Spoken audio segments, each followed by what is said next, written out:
ഹെരോദാവിന്റെ കാലത്ത് യേശു യഹൂദയിലെ ബെത്ലഹേമിൽ ജനിച്ച ശേഷം കിഴക്ക് നിന്ന് വിദ്വാൻമാർ യെരൂശലേമിലെത്തി.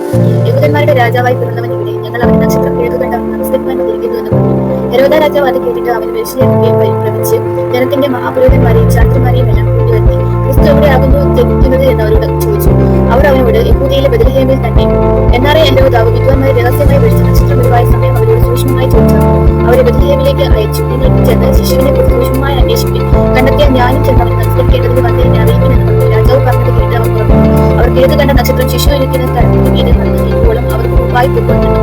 നക്ഷത്രം കണ്ടതുകൊണ്ട് അവർ അത്യന്തം സന്തോഷിച്ചു. ആ വീട്ടിൽ ചെന്ന് ശിശുവിനെ അമ്മയായ മറിയോടുകൂടെ കണ്ട് വീട് അവനെ നമസ്കരിച്ചു. നിക്ഷേപപാത്രങ്ങൾ തുറന്ന് ഒരു പൊന്നും കുന്തിരിക്കവും പൂവും കാഴ്ച വെച്ചു.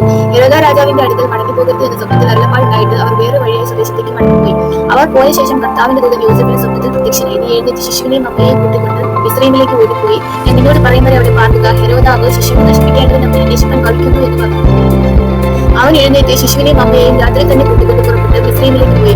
ഹെരോദാവിന്റെ മരണത്തോളം അവൻ അവിടെ പാർത്തു. മിസ്രയീമിൽ നിന്ന് ഞാൻ എന്റെ മകനെ വിളിച്ചു വരുത്തി എന്ന് കർത്താവ് പ്രവാചകൻ മുഖാന്തരം അരുളിച്ചത് നിവൃത്തിയാകുവാൻ സംഗതി വന്നു.